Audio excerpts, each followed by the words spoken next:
I am very thankful to Swamiji for the invitation and giving me this opportunity to share my views on this important subject of peace, rather to speak in this conference on the subject of peace to this very, very distinguished audience. Perhaps one of earliest civilizational awareness was the need for a harmonious, peaceful life with all living beings. And when the beginning of the civilization, when the state was not there, and that role was performed by and large by religions, faith traditions, then all these traditions, they have greatly highlighted the need for peace. In India,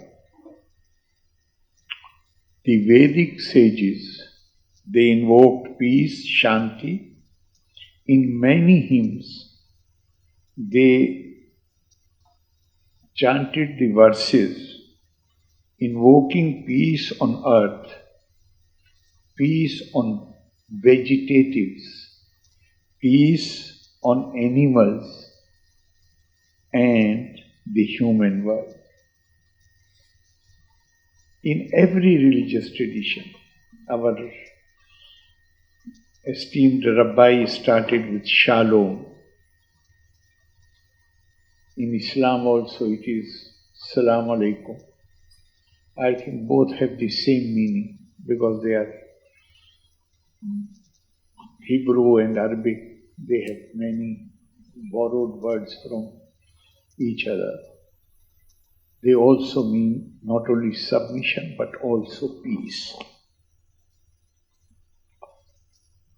And it is really interesting to see, actually I should put it like this, that no human being can live a lonely life, cannot live in isolation. We need society. But the human psychology is such that you cannot live alone, and when you live in a society, then you want to dominate over others. And that domination takes vicious forms, which create situations where peace comes under threat.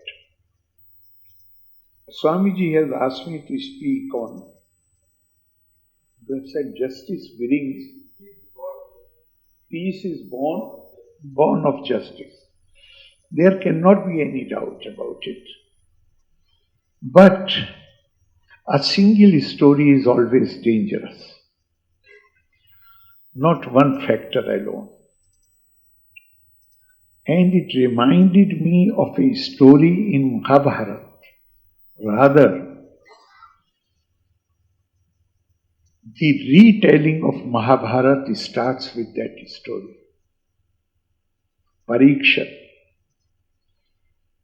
the son of Abhimanyu, grandson of Arjuna.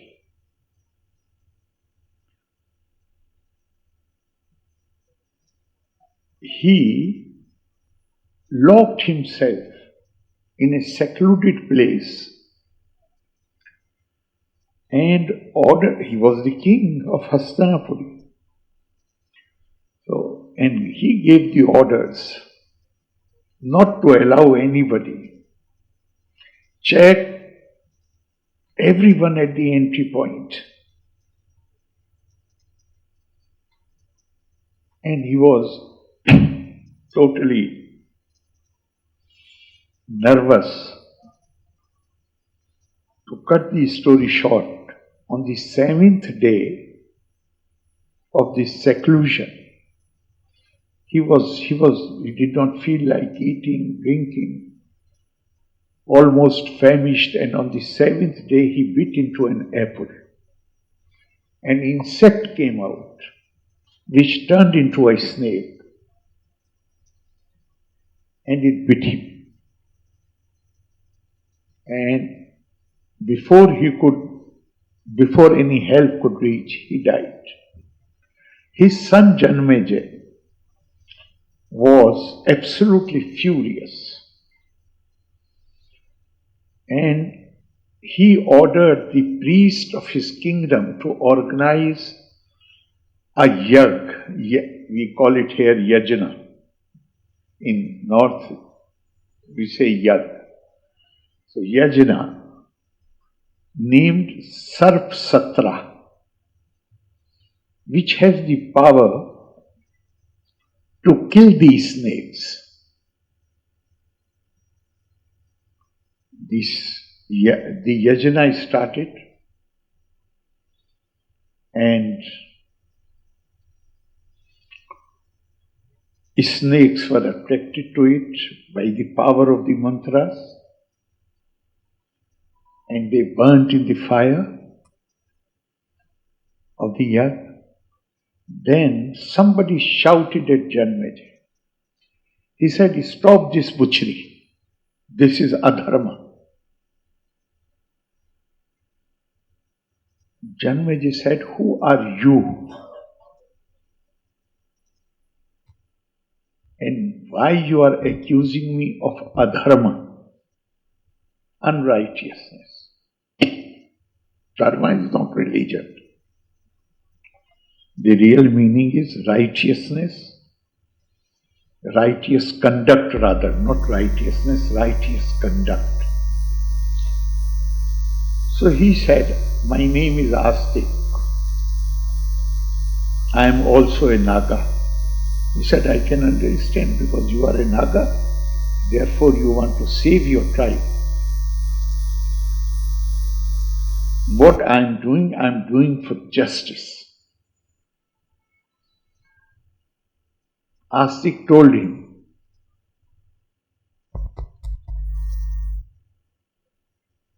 he said, "This snake Takshak has killed my innocent father." Then Astik told him that your father was not innocent.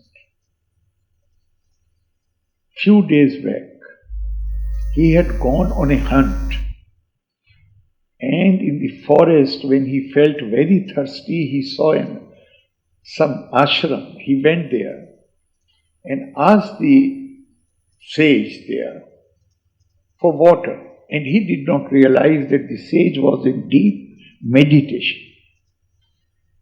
He was meditating, therefore he could not respond to him. The Parikshat, without realizing that he was in deep meditation, became angry. And somewhere near there, a dead snake was lying there. He picked it up and put it around the neck of the sage. But the sage, because he was in deep meditation, therefore he did not even realize that somebody has done this to him. But his disciple, who saw it from a distance, he became very angry. And he cursed him that you have insulted my Guru, you will die within a week, in 7 days' time, by snake bite. Then Janmejaya told Astika, he said, "I can, okay, if it is because of a curse of a meditating sage, but why Takshak had to do it?" He said, "There is another story. When Arjun was clearing the forest of Khandavprasth to build the city of Indraprasth, he had to set the whole forest on fire. And this forest was the home of many animals, many birds, many snakes, and other beings. They lost their home, many of them died, they became orphans, children became orphans, those who survived. And Takshak was one among them, this Naga. And Takshak had promised that day when he became homeless and he lost his family, he had taken a vow that I shall take revenge on Arjun or one of his descendants. So now he has wreaked his vengeance on he could not do it with Arjun, but he had done it with his grandson. Janmejaya was still assertive. This Astika told him that this cycle of violence will continue. Because of that fire, now Takshak has taken revenge. And because of the action of the Takshak, you are taking revenge. Now more orphans will come into existence. They will also become very angry, and this cycle of violence will continue. Then somewhere during that conversation, Janmejaya says, I am doing it for dharma. Then Astik told him, he says that dharma is not about defeating others. Dharma is about conquering ourselves. There is a beautiful shlok, 2 lines.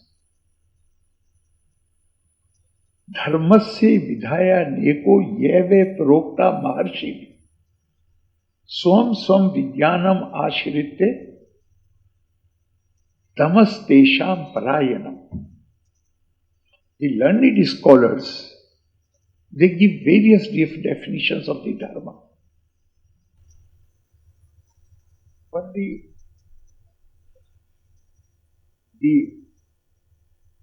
depending on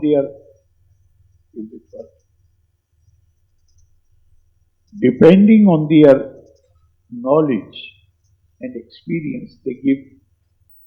He said that dharma is not about taking revenge. Dharma is not about defeating others. Dharma is about controlling ourselves. In dharma, everybody wins, nobody loses.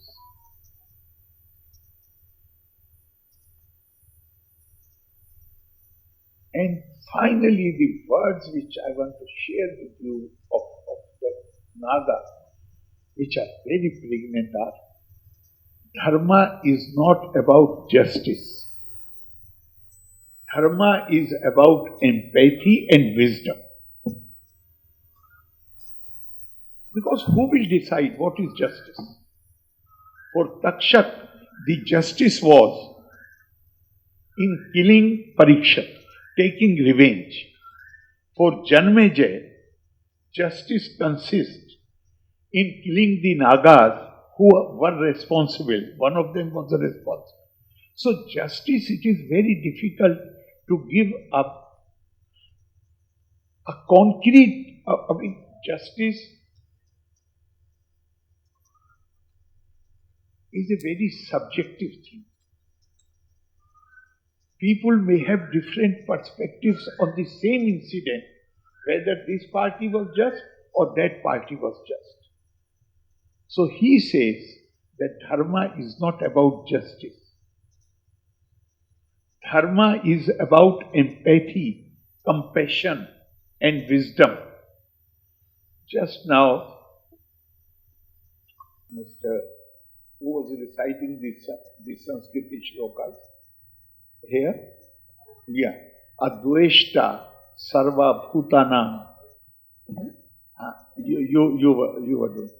So, there, nirmamo nirahankara satushta satatam, etc., etc.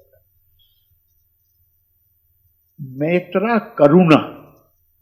2 words are used in that shlok.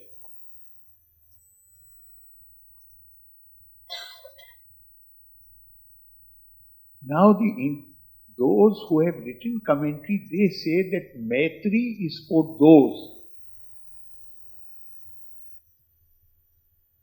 who do righteous acts. But Karuna should be for those who, you should have the feeling of compassion, Karuna for those who are indulging in unrighteous acts. Even they are not to be frowned upon. We must have a feeling of compassion for those. Why? Because if you are a healthy person and you go to the hospital and you see somebody who is seriously sick, then will you frown upon that sick person? Or will you have a feeling of compassion for that sick person and empathy for that sick person? I am coming to this only to make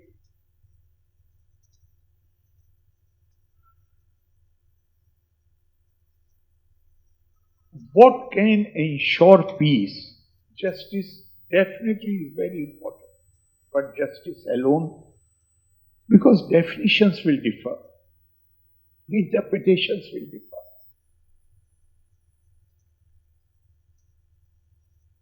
And here, I feel that the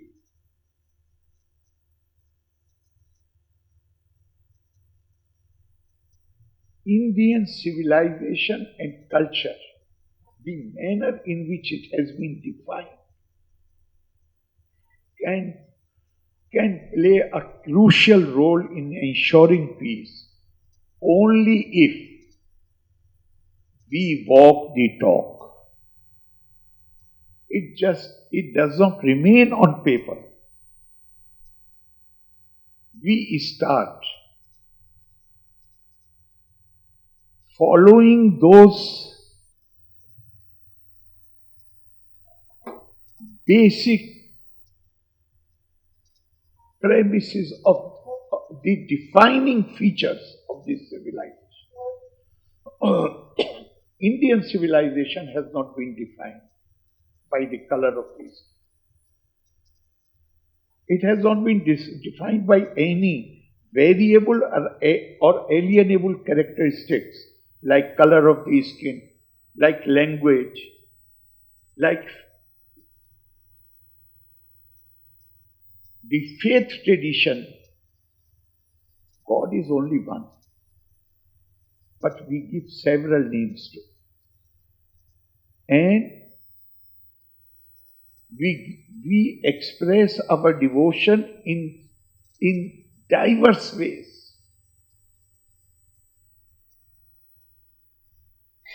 So the Indian civilizational journey started with the declaration, Ekam Sat Vipra Bahuda Vadanti.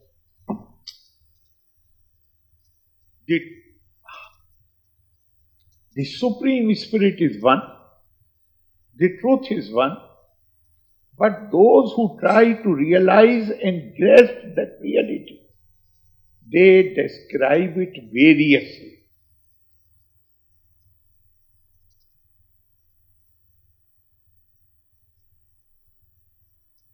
So it has not been defined by these factors. Rather, Indians' culture, civilization and culture has been defined by the invariable and inalienable characteristic, that is Atma, which is the common inheritance not just of all mankind, but all living beings.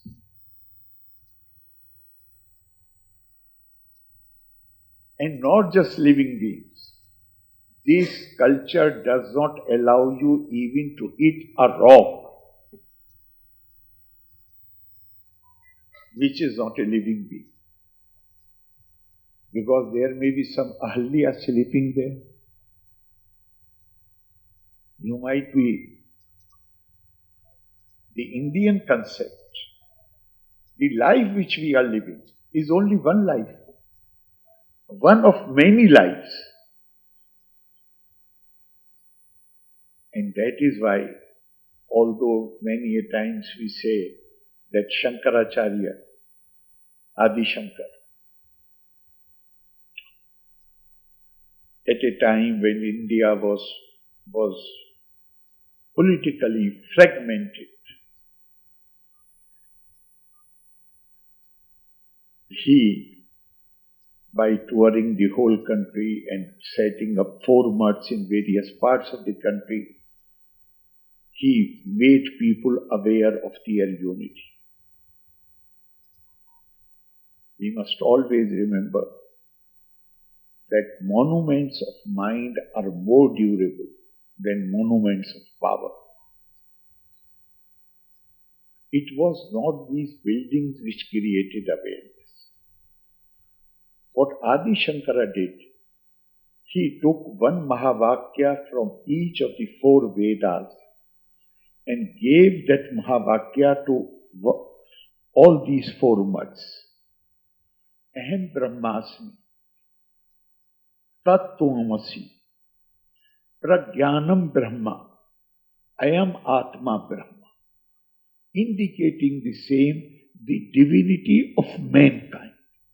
On justice, perspectives may differ,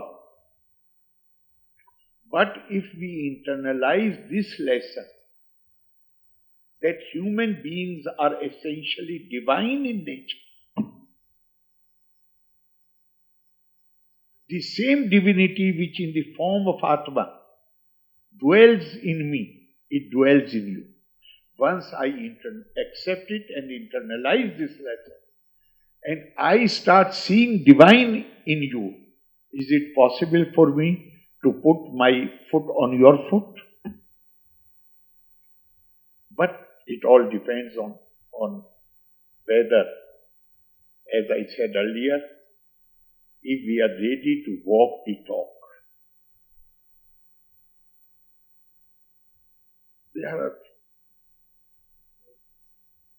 In India, there are so many books.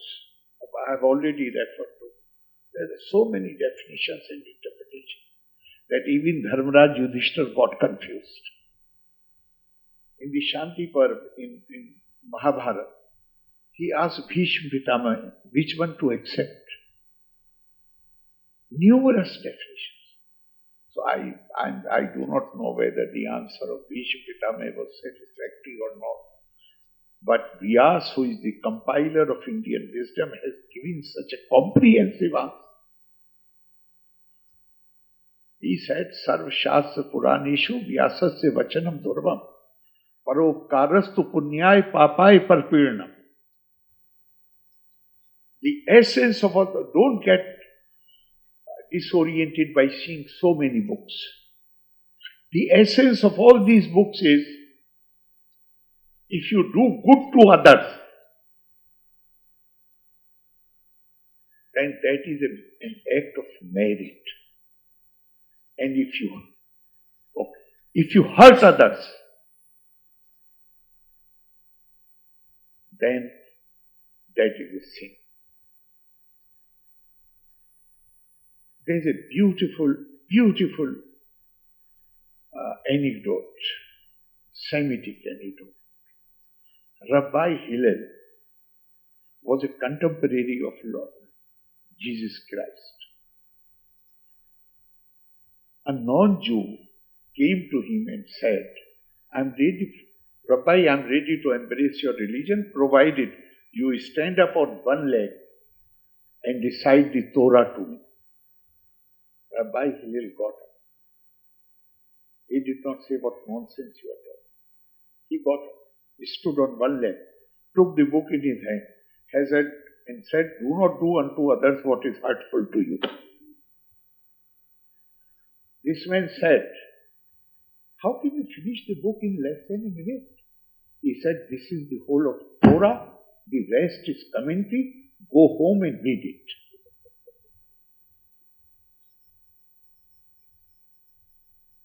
There is a beautiful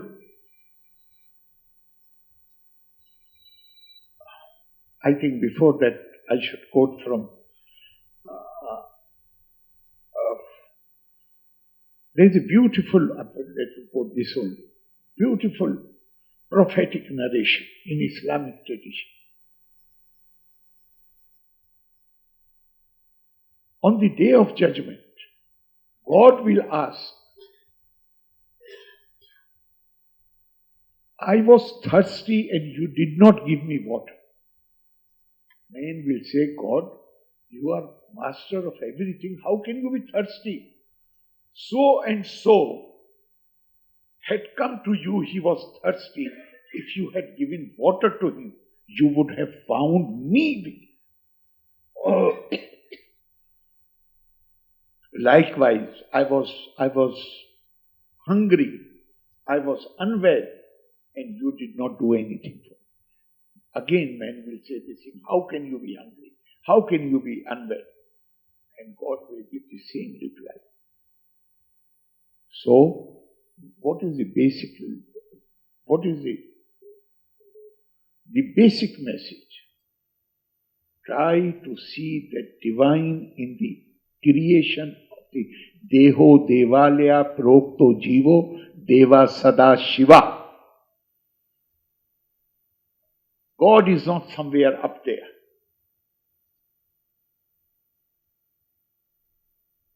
Only according to Bible.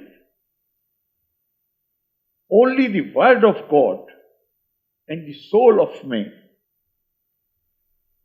They are the only. Now the soul of man,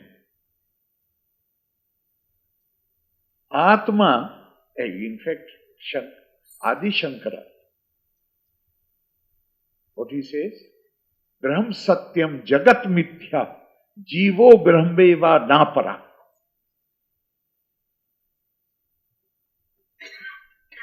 Brahm alone is truth. And what is the definition of truth according to Adi Shankara? Something which is not subject to change. He is not saying that Jagat is untruth. He is not saying that. Jagat is false. He is not saying. He is saying Mithya. Mithya means the reality is there. But this reality is subject to change. We are changing we look different when we were children. We look different when we were young men. We look different as we are now. After 5 years, we will look totally different. If not totally, partially different. So, he says, what is Satya? Satya is that which is not subject to any change, which does not die down. Everything else is subject to change. Therefore, that is Mithya. And he goes to the extent.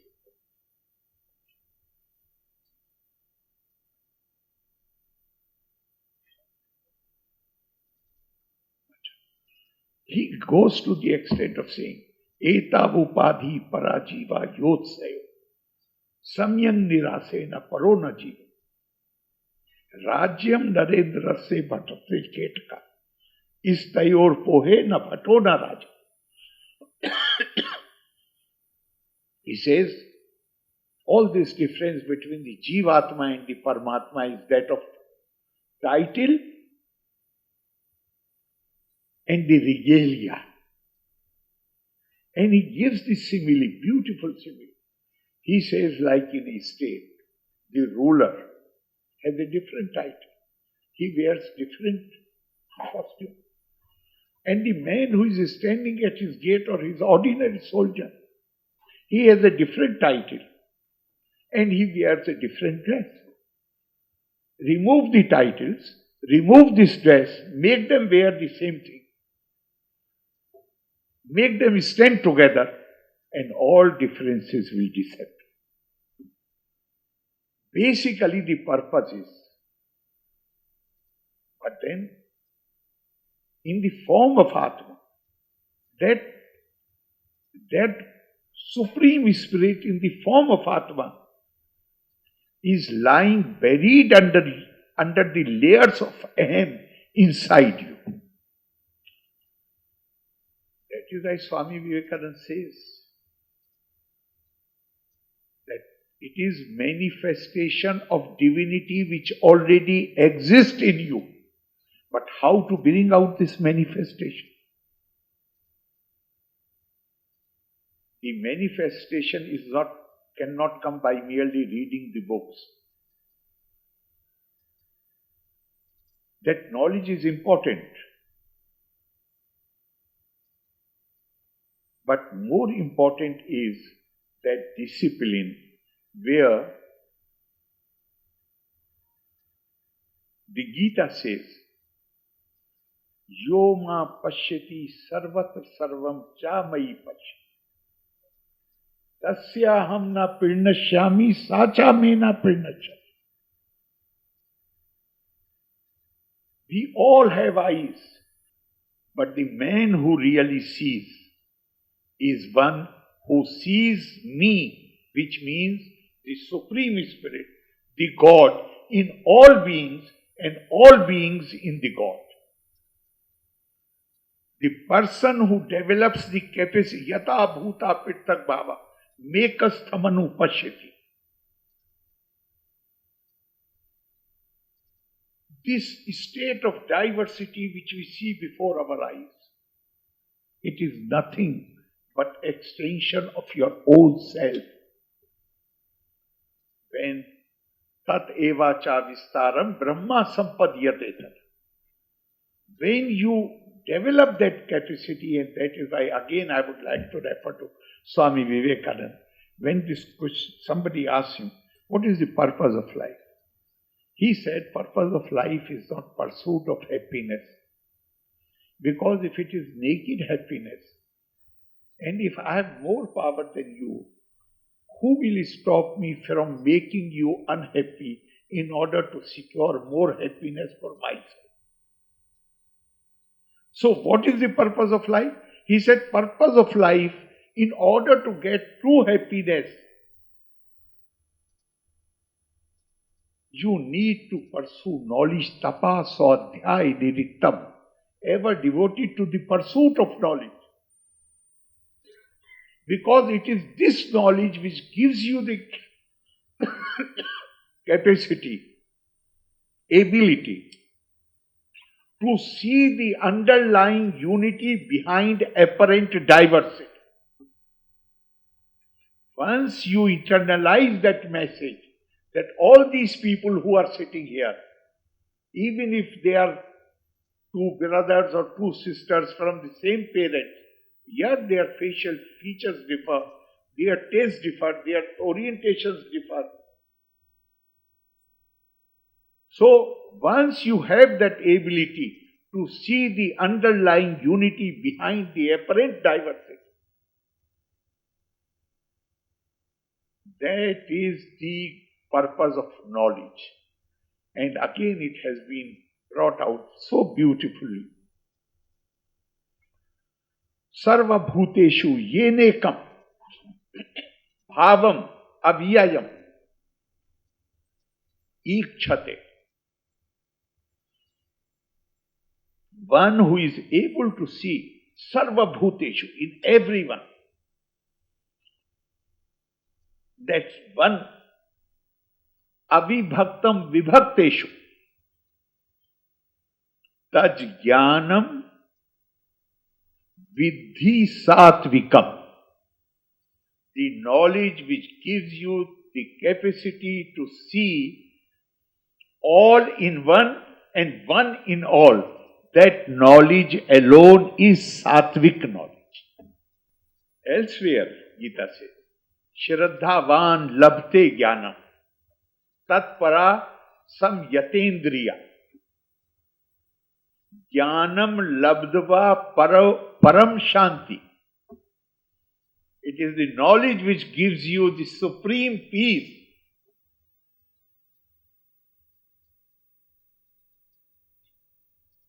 Achinadhi gacchati. And it comes quickly. So, I would say that justice is undoubtedly important. But more than justice, it is wisdom, it is compassion, it is sense of empathy. And now, maybe within next, I don't see decades, maybe within next few years, the new research in science is showing that even those who commit heinous crimes,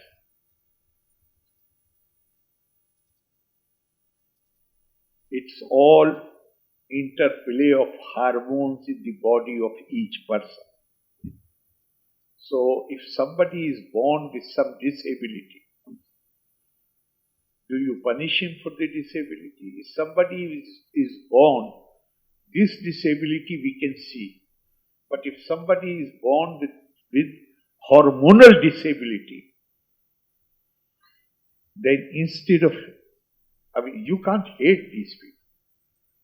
The only thing you can do is, as I said earlier, for those who do things in a right manner, you should have a sense of maitri, and those who have strayed, you need to have empathy and compassion. Maitri, karuna. And try to bring them. And by hating them, you cannot bring them on the right path. You can do so only if you have an attitude of empathy, and to develop that attitude of empathy. Let me conclude, already over. Let me conclude with a quote from Dr. Radhakrishnan, our former president. He said that if we want to live a civilized life means peaceful life, then we must cultivate the quality of compassion. And then he said that to a woman this compassion comes naturally. Man must make conscious efforts to cultivate it. And there is a beautiful line which says, Sakcharo vipri tatve rakshaso bhavati pro. If you do not have these qualities, even if one is highly knowledgeable, erudite, but does not have that sense of values, then you run the risk of degenerating yourself into a demon. And the history of the world shows that people, though they may be very, very learned, very erudite, but if they don't have a sense of values, then they have done more harm to the mankind than the illiterate people. So, I am not trying to undermine the importance of the justice. Justice is very important. But more than that, it is the wisdom, empathy and compassion which can help us, and this realization that we all, as Swamiji said earlier, there is no other. We are all interconnected through Atma. We are all one family. And the divinity in the same measure dwells in each one of us. And we start seeing the human body as the temple of God. Suddenly comes to my mind a beautiful lines from Kapil Dev Ahuti Samvad.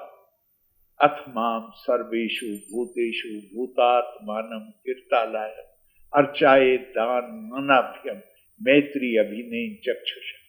When Kapil Muni realized the truth, then this hunger to share that knowledge with someone arose, and there was nobody around except his mother. So he asked his mother to come and sit near him. And then it's a long conversation. But this, I find these 4 lines very appealing, where he says, Atmam Sarveshu Bhuteshu, see me in every being. Bhutatmanam Kirtalayam. And if you want to worship me, then worship, respect every being. If you respect every being, then that will be my worship. And then,